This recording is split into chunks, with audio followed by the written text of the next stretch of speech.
Proses pembelajaran daring kelas 4 SD swasta HKBP Batu 4 wali kelas Evi Juliana Mane. 5, 4, 3, 2, 1, 0.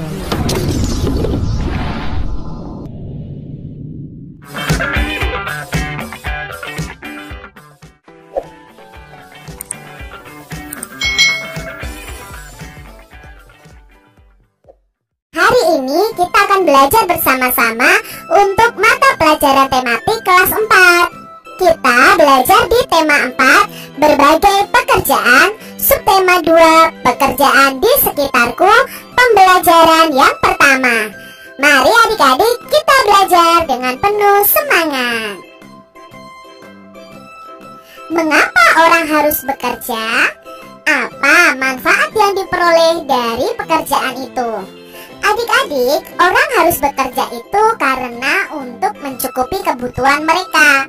Jadi, setiap orang mempunyai kebutuhan masing-masing. Dengan kita bekerja, maka kita bisa memenuhi kebutuhan tersebut. Setiap orang memiliki tujuan saat bekerja. Banyak yang memiliki tujuan mulia saat memilih suatu pekerjaan. Pernahkah kamu bertemu dengan seseorang yang bekerja untuk kepentingan orang lain? Nah, kita akan belajar tentang hal tersebut nih melalui cerpen atau cerita pendek berikut ini. Pak Weli adalah kepala sekolah dasar Cemara di pelosok Kabupaten Grobogan, Jawa Tengah. Beliau lahir di Labuha, Maluku Utara. Di sekolah ini muridnya juga berasal dari berbagai daerah. Pak Weli senang melihat murid-muridnya dapat belajar dan bermain bersama tanpa mempersoalkan asal-usul. Semua unik, baik sifat maupun kecerdasannya. Sudin adalah penduduk asli Grobogan. Ia seorang anak yang suka membaca, percaya diri, dan pandai berpidato.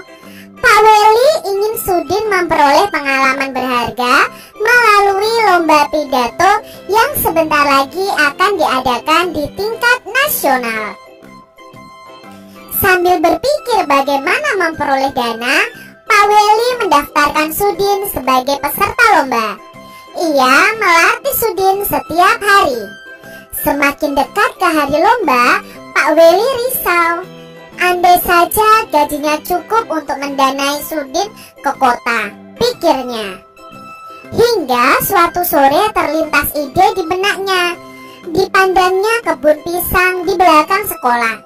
Hampir semua pohon sudah berbuah dan siap dipanen.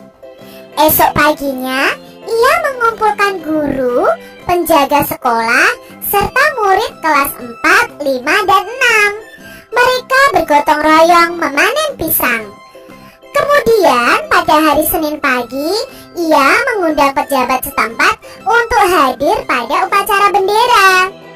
Ada Bapak Lurah, Kepala Dinas Pendidikan, serta Ketua RW dan Ketua RT dimintanya datang. Apa yang direncanakan Pak Weli ya? Rupanya Pak Weli ingin menyelenggarakan lelang pisang di sekolah.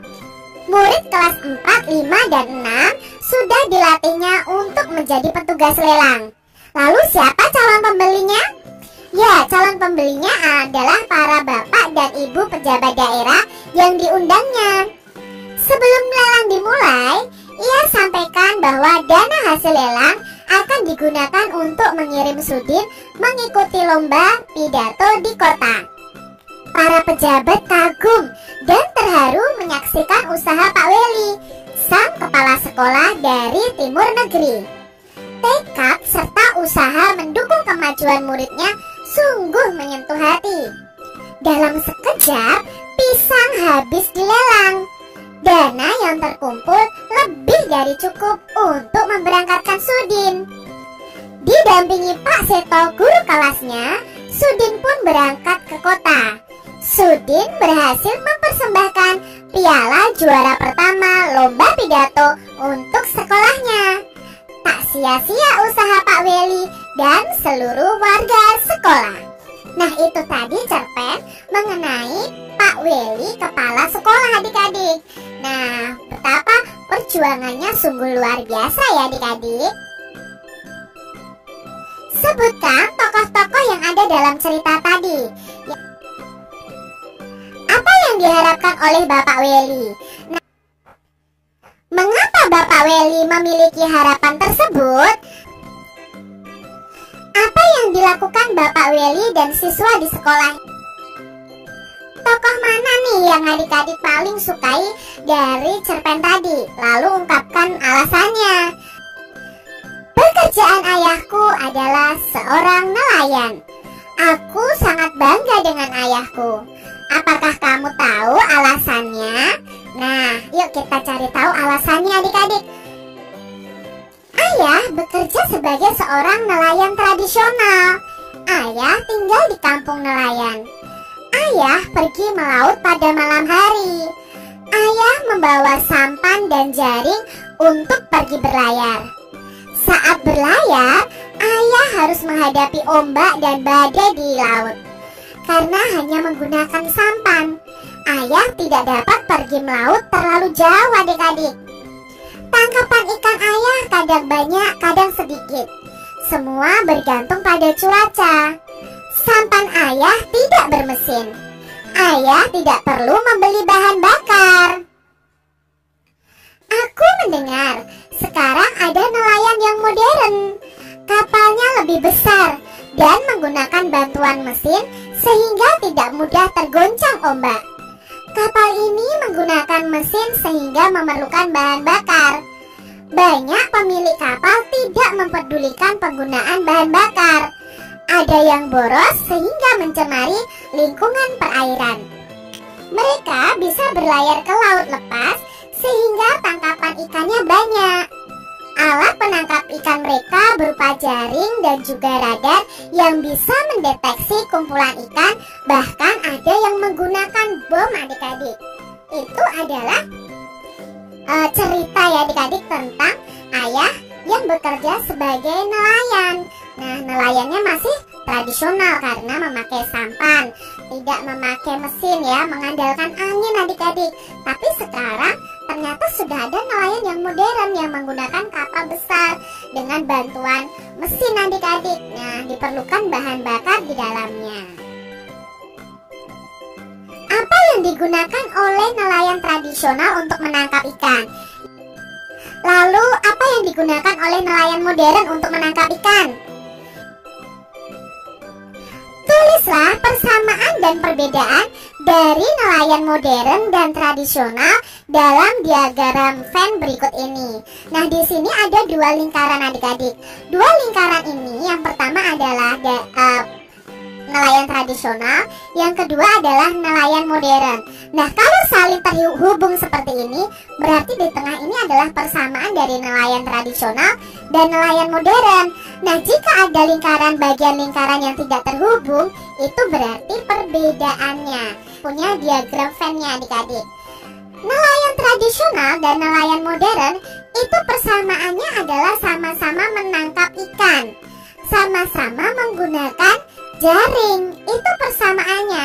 Sedangkan perbedaannya, nelayan tradisional itu pergi melautnya malam hari karena membutuhkan bantuan angin adik-adik. Sedangkan nelayan modern itu pergi melautnya bisa kapan saja karena mengandalkan mesin.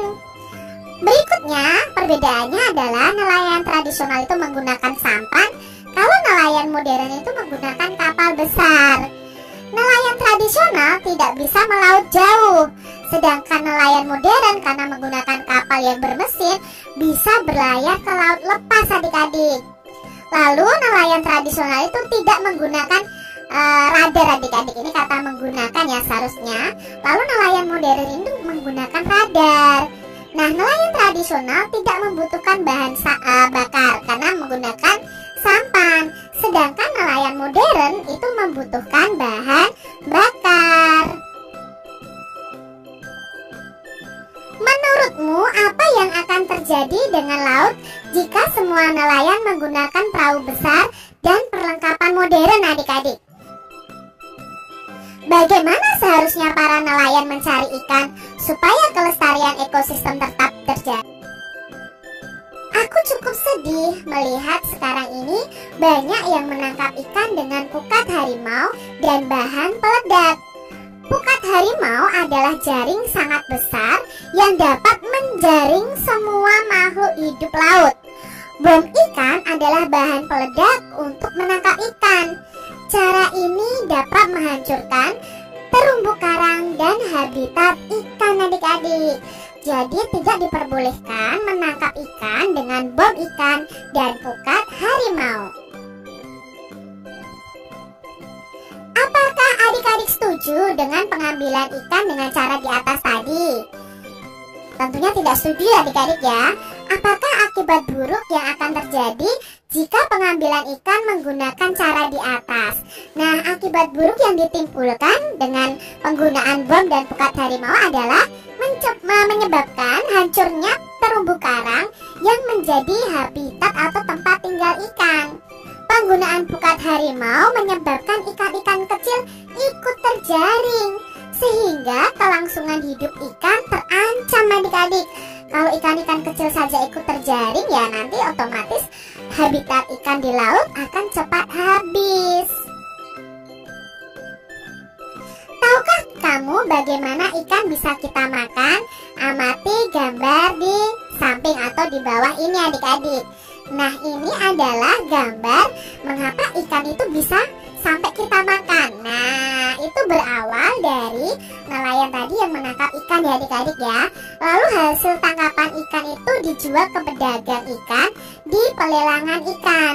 Nah, dari pelelangan ikan inilah ikan tersebut dikirim ke pasar-pasar. Nah, untuk dijual oleh penjual ikan atau langsung ke konsumen. Nah, penjual ikan dan konsumen wajib menjaga kebersihan pangan dengan cara mencuci ikan hingga bersih. Nah, di sini kalau kalian sudah pergi ke pasar membeli ikan lalu ibu memasaknya, baru kalian bisa memakannya adik-adik.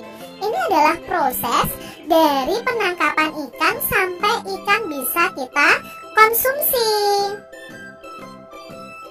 Jenis kegiatan ekonomi pada gambar di atas adalah kegiatan ekonomi perdagangan. Jenis barang yang dijual belikan adalah ikan. Jenis pekerjaan yang terlibat pada kegiatan tersebut adalah nelayan, pedagang ikan, pengangkut barang. Lalu hasil dari setiap pekerjaan, nelayan itu menghasilkan ikan ya adik-adik ya. Pedagang ikan memperoleh untung dari penjualan ikannya. Dia menjual berupa barang adik-adik. Barangnya adalah ikan. Lalu tukang angkut barang itu mendapatkan upah dari pengangkutannya. Nah, tukang angkut barang ini bukan menjual barang adik-adik. Dia itu menjual jasa, karena yang dipakai adalah tenaganya. Nah, dia mendapatkan upah dari tenaganya itu yang digunakan untuk mengangkut barang. Berikutnya ada penjual ikan. Nah, penjual ikan ini juga mendapatkan keuntungan dari hasil jualannya yang berupa barang, yaitu ikan. Pekerjaan yang menghasilkan barang adalah pekerjaan yang menghasilkan suatu barang yang bisa digunakan oleh orang lain. Misalnya pembuat makanan, petani, nelayan, peternak, dan perajin. Sedangkan untuk pekerjaan yang menghasilkan jasa adalah suatu pekerjaan yang bisa dilakukan dengan pelayanannya. Nah, pelayanannya ini bisa dinikmati oleh orang lain. Contohnya nih adik-adik, itu guru, petugas kebersihan, dokter, tukang cukur, lalu polisi, sopir. Mereka tidak menjual barang, tetapi mereka menjual jasa atau tenaga mereka. Maka itu disebut pekerjaan yang menghasilkan atau menjual jasa.